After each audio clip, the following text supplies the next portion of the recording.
The AI industry just hit a wall, and honestly, it's a security failure of massive proportions.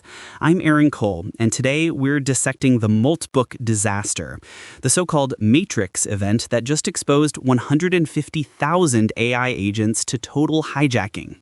I am Lauren Mitchell. It's a wake-up call, Aaron.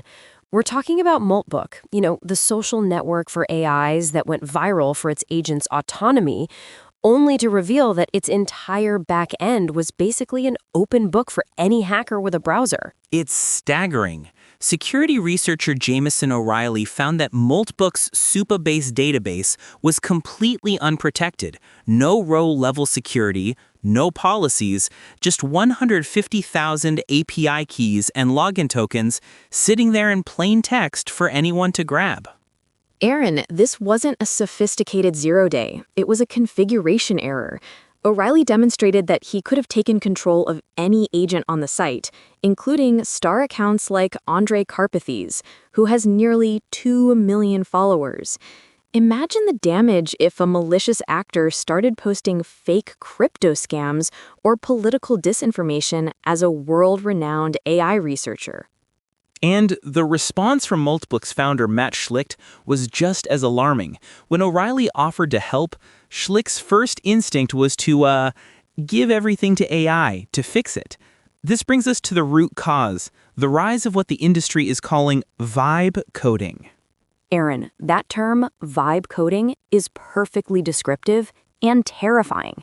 It's this new development model where founders rely on AI to generate code at lightning speed, focusing on the vibe of the product while completely ignoring the underlying architecture and security audits. It's ship first, fix later on steroids. But Lauren, when you're dealing with autonomous agents that can interact with other AIs, handle private data, or even manage finances, a small bug becomes a fatal single point of failure. We saw this with the Rabbit R1 and its hard-coded API keys, and we're seeing it again here.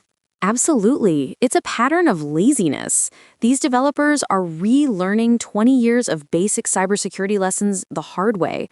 Moltbook was trying to be the social layer for AI, but they forgot to build the walls. They wanted the sci-fi dream of AI awakening without the reality of database protection. This really marks a shift in the conversation. For years, AI security was about model bias or hallucinations. Now, as Lauren pointed out, it's about complex system security. These agents are becoming action entities. If you lose the API key, you lose the digital life. We are moving into the deep water of governance.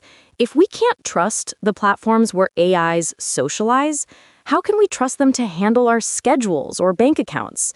The Oppenheimer moment is here, and it's time to stop vibe coding and start engineering. Fundamental security isn't optional, even in the age of automation. That's our briefing for today. I'm Aaron Cole. And I am Lauren Mitchell. Join us next time on Prime Cyber Insights as we keep you ahead of the digital risk curve. For more details on this case, visit pci.neuralnewscast.com.